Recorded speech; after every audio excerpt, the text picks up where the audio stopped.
Le regain de mobilisation contre la loi El Khomri, la loi travail. Il y avait donc du monde, beaucoup de monde dans la rue tout à l'heure, 390 000 personnes au total selon la police, le triple selon la CGT, qui appelle d'ores et déjà à 2 nouvelles journées d'action les 5 et 9 avril prochains. Clément Le Goff, Lilia Melconian, avec nos bureaux à Montpellier et Marseille. Sous une forêt de parapluies, la mobilisation ne faiblit pas.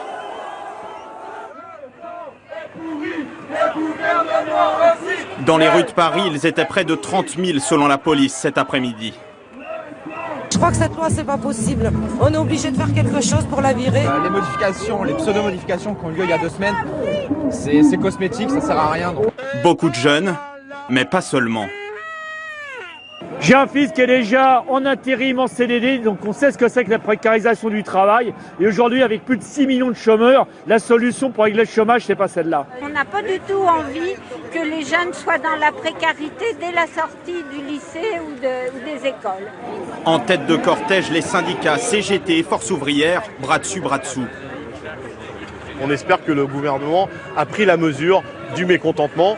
Il y avait les sondages, aujourd'hui il y a la rue, il y a les entreprises, dont nombreuses sont en grève. Où le gouvernement comprend et dit écoutez, ok, allez, on rediscute de tout, auquel cas c'est très bien, ou il ne comprend pas, la mobilisation va continuer.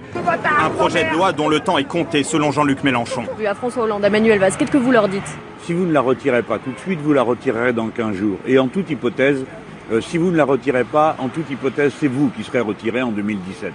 Rennes, Lyon ou Marseille, partout en France, ils étaient au total 1 200 000 selon les syndicats, près de 400 000 selon les autorités. Et à Montpellier, ce sont les patrons qui sont parodiés. Mais si vous n'êtes pas content, vous allez en Roumanie. Les syndicats promettent 2 nouvelles journées d'action la semaine prochaine.